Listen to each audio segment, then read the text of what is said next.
For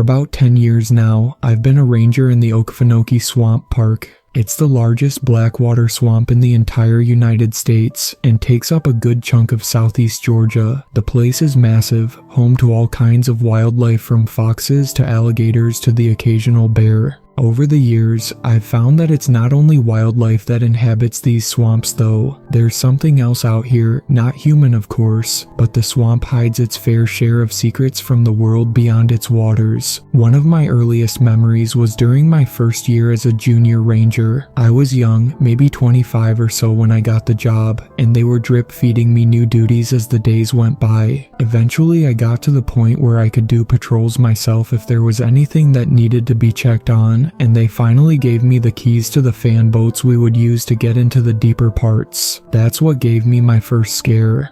It was getting dark out, and some folks came into the station telling us they had been out hiking and lost one of their buddies. Not too uncommon, considering if you take a wrong turn, there's nothing but water and dense trees to find your way back. And unless you've got a keen eye, you're not going to notice the difference. Now the sun was going down, and they say they hadn't seen him in a few hours, despite calling out for him the entire way back. So, it fell on me to go out there and search while Lena, my partner on duty, was the one to take the report. I grabbed the big-ass flashlight we use for night searches, the boat keys, and headed out the door to see what I could find. They said they had come from the western part of the swamp, a more densely wooded region prone to a lot of flooding. Not a great thing right now as the clouds were coming out for a thunderstorm yet again. Moonlight was in and out, sliding behind clouds and plunging me into darkness every few minutes before re-emerging again for brief illumination whenever it felt like it. The trees above were casting eerie shadows, and every movement from around me made me jump as the night grew darker. Mosquitoes were the worst damn thing out here. Plenty of the bastards were swarming me, almost blocking the floodlight as they swirled around in the beam. It was hard enough seeing anything Tyru. The shadows of the trees out here, but seeing millions of tiny bugs make shadows the size of dogs in the distance. That does some weird shit to your brain. The heat didn't help much either, making my clothes stick to my sweaty skin. I was out there maybe 2 hours, moon high overhead and sun long gone now, when the first shower finally came. Rain started falling slow at first, just a drop here and there as thunder gave ominous rumbles in the background. An occasional flash of lightning would overtake my surroundings, completely overpowering the beam of my flashlight and making the entire swamp around visible. That was when I first started to notice them.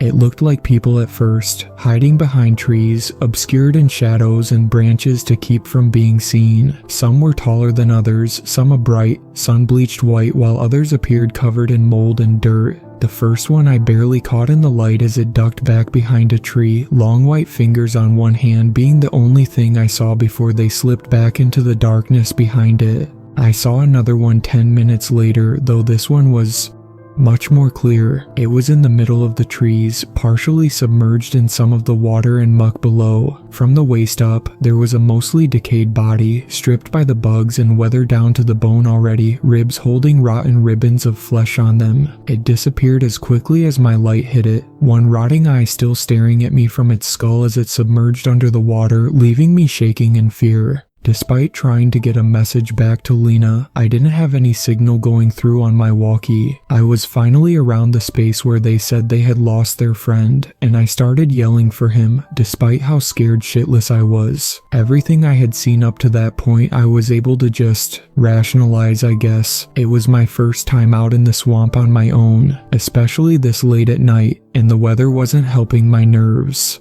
Ahead of me the trees opened up in a clearing, nothing but a small pond unmarred by roots or trunks sticking through. The rain stopped suddenly, moon appearing from behind the clouds now and shining down on the dark black water below, reflecting its light. There, standing in the middle of the clearing with hands stretched high into the sky, as if pleading for the moon to come down and meet it, was a body. Hell, a body was probably putting it mildly, as this thing was stripped of all flesh, empty sockets where the eyes should be, as it stared up into the moon above. From where I was in the boat, I could see it was dressed in a long, flowing white gown, almost like a wedding dress. I couldn't tell if it was looking in longing, reverence, or both as it reached further toward the moon. It was standing atop the water's surface as if it was a smooth glass floor, not even making ripples across the water as it was glowing in the moonlight beneath her. As I was watching, more skeletons and decaying bodies emerged from the water, gliding upward to surround the skeletal bride as she continued reaching for the moon above. They grabbed her, dragging her back down below the surface of the water as the moon was once more hidden by clouds above. I tried shining my floodlight over to see if there was anything still there, but the clearing was completely empty, just shadows dancing off the water's surface again. I turned tail and ran that night. We ended up finding the guy that was missing the next day, somehow wandered right over to one of the nearby highways, though it was a hell of a walk for him to get there. Lena didn't believe me when I told her about the skeletons and decaying bodies in the water, simply looking at me like I was absolutely insane. A year or so later, we were the unlucky site of a murder, or at least, it was initially called a murder. Some poor girl's body was found floating in one of the more touristy areas, totally drained of every damn drop of blood. All they were able to find was one puncture wound in between her neck and shoulder. That wasn't from any animal known to be in the park, so Georgia Bureau of Investigations came in to look around. I got paired up to lead a guy named Sully around the swamps, investigating to see if we could find any sign of where she was killed or a possible weapon even. Good guy. We ended up getting to be friends in the couple of weeks we were going around the whole length of the Okefenokee. One thing we agreed on, the amount of destruction being done to the environment out here needed to stop. There was a mining operation about to start nearby, extracting lithium through strip mines right outside of the damned swamp borders. That was just the latest issue too, because a few of the major train yards had been dumping chemicals for the last few decades that was just now coming to light. God knows it added to the cancer clusters that have been popping up in the youth around here, taking kids way too damn young. What we found one night though, almost a week after beginning our investigation, made us both see that the problems were only going to get worse. Another body had turned up a day earlier, causing a whole other fuss as GBI was still trying to get a handle on the situation. This was a big guy too. They matched him up with a trucker that had gone missing a couple of weeks ago. Big rig found empty and abandoned on the side of the highway nearby. His body was pretty messed up, decay setting in, but he had a similar wound with the same telltale sign. His body was absolutely drained of blood. Sully and I spent the next day tracking deep into the swamp, trying to figure out where it could have come from based on the faint currents through the waters. After about 7 hours of tracking from sunup, we found something.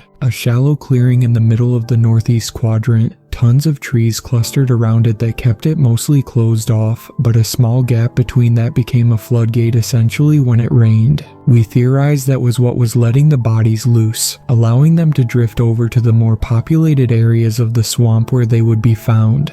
Our theory was somewhat backed up almost immediately, and we definitely found the origin point of the dead people. Inside this clearing, bodies were piled up in various states of decay. Every single one was drained of blood, the newest corpse probably being only a few days old at most. Alabaster white skin was glowing against the dark waters, making me feel nauseated in the humid afternoon. The whole area smelled of death, with the bodies adding onto the decay from rotting trees and vegetation. It was worse than the time I found a rotting bear near the park entrance. Poor bastard almost torn in half by a car that hit him. They all had the same puncture wound, though it was on different sides for some of the bodies, probably just wherever the killer was able to get a good angle in. Sully pulled out his radio to make a call back to the station, letting them know what we had found. Unfortunately, they said it was going to be a bit before more people could come out thanks to an emergency in town. The downside of living in the rural South is there are only so many resources spread thin over a huge area. We would just have to set up and wait for someone to come out here, but in the meantime, we had our own plan.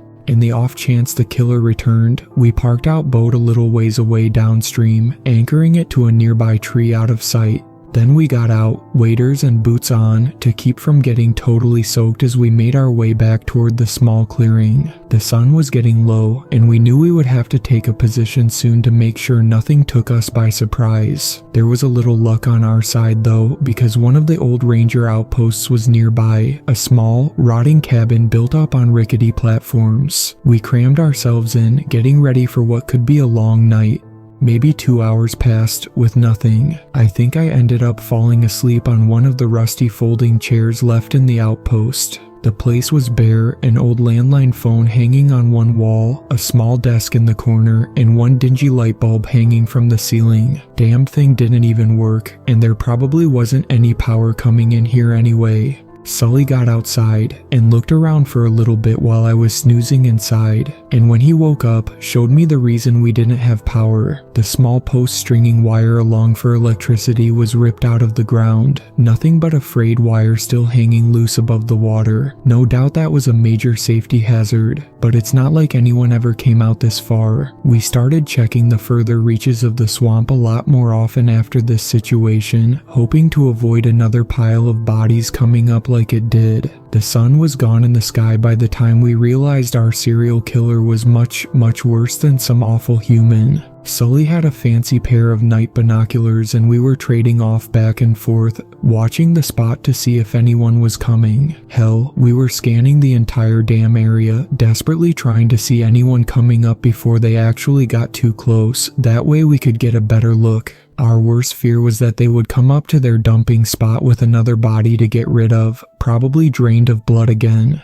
Of course, that was a confirmed reality just a few minutes after midnight. Nobody had shown up out here still, with the two of us debating throwing down a GPS marker and heading back to the main station. I was on watch, scanning the area from left to right when suddenly there was a figure standing in the clearing. Damned thing was huge, standing probably 9 feet tall at least. It was holding another body, likely drained as well, because it flung it next to a tree moments after I caught sight, making it crumple to the water below. I grabbed Sully, pointing in the direction of the clearing and handing him the binoculars to get a look. His gasps were something I'll never forget, because the thing turned right toward us there. This giant bastard was like Mothman's fucked up southern cousin. Bristles of stiff spines all along its arms and legs, with at least 6 arms sprouting down the body. 2 ended in sharp points, which we initially thought was what it used to kill its victims. The others had human-like hands, though the fingers were deadly sharp at their tips. Then it looked to the body it had just thrown aside, something unfurling from its face. The huge, red eyes were glowing in the moonlight, hexic patterns reflecting everything around it. As the mouth stretched, I realized it was a sharp, needle-like beak that it then punctured the fresh body with. I couldn't tell what it was doing, but the body started to shiver, something squirming through the still skin as it made itself inward. That was all me and Sully needed to see, because we had no idea what the hell this thing was other than an abomination against God. The situation with a believed murderer meant we got clearance to carry firearms, and both of us drew ours now. Sully had a rifle, while I just had a standard issue pistol. We gave ourselves a moment to prepare, grabbing a couple of old flares from within the desk in case they might come in handy, and moved out. We made it to the edge of the clearing, still hidden from this damn thing and whatever it was doing. As Sully poked his barrel around the corner, waiting for the right moment, the damn thing turned and locked its giant, red eyes with mine. It wasn't human for sure, and the only thing behind those eyes was the desire to feed, breed, and eat some more. This was the stereotypical southern pest, made into one of my greatest fucking nightmares. Soon as it looked at us, Sully fired a shot off, hitting it in one arm. The damn thing took off flying, both of us firing shots up after it. I think one of our shots found the right mark, because it shot through one of the wings, causing it to lose lift and start falling back down. I fired again, this time hitting it on the lower jaw, taking out the massive needle of a mouth. One more shot, and we could take this thing out. My clip was empty, and when I went to reload, the mosquito man rushed at us, making me fumble the new clip into the dark water. The creature hit Sully, sending him flying backwards before splashing down into the muck behind us. I started to run back towards the outpost, picking Sully up as I went. He had lost his gun when he was thrown, meaning we were shit out of luck when it came to defenses. As we hauled ourselves up onto the outpost platform, I uncapped one of the flares, throwing it at the lumbering creature now wading towards us. It didn't handle the deeper water well, despite the great height advantage it had, and was struggling to pull its feet from the muck below. As we got inside, Sully slammed the door behind us, pulling the deadbolt which snapped from rust. It was only a moment before a loud thump shook the entire outpost, the creature landing on the platform outside. There was nothing we could do but press ourselves to the back wall, hoping that it might lose interest and leave. Now would have been an awesome time for some of the others to show up like they were supposed to hours ago, but no such luck there. One of the sharp arms busted through the thin wooden door, tearing a piece out as it was pulled back. The thing was coming in now, forcing itself through the small doorway while tearing the wooden panels out from the door and wall. There was little chance for us to get away, but we had to try at least. I opened up the shutter over the back window, exposing a dingy pane of glass roughly half my size. I pulled my arm back, smashing it with my elbow to get out, and pulling Sully out with me as the creature got closer in the outpost. Uncapping the last flare, I threw it into the window behind me, letting the bright flame ignite the old, rotting wood inside. We clambered back, trying to make our way from behind the outpost back to our boat before the thing got out. The scream that damn thing let out is something I'll never forget, sounding like dozens of voices crying out at once as the flames licked at its skin. I saw the window burst outward, wall around it being blasted out with flames reaching closer to us. The creature fell out, body half on fire and sizzling as it fell from the platform and hit the water below. We had to get out, water splashing up through my waders at this point and chilling me in the humid air. I could see blue sparks coming a few feet away in the darkness, the live wire on a post that Sully had pointed out earlier. The idea was a risky one, but if it meant I could at least take the bastard out with me, I'd try it. It was gurgling up from the water now, clumsily sloshing its way toward us in the dark water. Nothing was going to stop the bastard, but I made my way as quickly as I could over to the post. My waders were made of rubber, so I hoped this half-baked scheme would work. As the thing got closer, I reached out, grabbing onto it, and using its own offbeat momentum to swing it around to the other side of me. It landed right on target, face first into the live wire. I felt a brief shock as my hands let go of its body, noticing smoke rising from it as it convulsed atop the post. A couple of moments passed before the wire shorted out, creature going limp against Tay post as it died. The outpost was still going up in flames around us as we both lifted the body, bringing it toward the massive pyre. It became that thing's funeral when we threw it on top, letting it burn away before it had any chance to pull some shit and come back at us. There was no sound from it, just the crackling of flames as the outpost burned, smoke rising into the sky above. Screams started coming from the clearing, this time more high-pitched than the last, but all in a terrible discordance that sounded like the choir of hell. We covered our ears, looking back to the clearing as the moonlight illuminated 3 small bodies, each one maybe 3 or 4 feet tall. One of them took to the air, massive needle mouth extending under the glowing red eyes. This fucking thing was nesting its eggs in the dead bodies, reproducing. I went back to the boat, grabbing the flare gun and a can of gasoline while Sully made his way to the small ones. They didn't put up much of a fight, thankfully, and he was able to crush them relatively easy, underfoot. We started moving every body we found, piling them in the driest place we could before dousing them in gasoline. When they were soaked, we went back to the boat, carefully aiming the flare gun at the pile through the clearing before pulling the trigger. Every body in that pile went up that night. I still don't know who all of them were, and it's likely their poor families may never get closure, but after seeing what that thing had nested in them, I think we did them a service burning the bodies. Sully and I both gave the same report, though GBI didn't seem to believe it. Every time we've talked about it since we've wondered it, it was just some freak of nature cryptid or a mutant abomination made by the pollution taking hold. My bet is on the pollution, chemicals probably getting into the mosquito spawn and making, well, these bastards. We've made it a point when any bodies come up in the swamp now to watch them for a few days, making sure they don't reproduce into more of the damn things. Despite how terrifying it could be out here, there were times when the supernatural stuff could be oddly beautiful. There's a pretty common phenomenon that I still don't really know if it's real or something more beyond Outworld, but I've seen it enough to know that it's not entirely normal. Swamp lights, small, floating torches in the dark that move of their own accord through the air. Some say they're called ball lightning. Others believe that it's some combination of gas and heat in the air. Those of us in the ranger station have realized it's something a little more than that.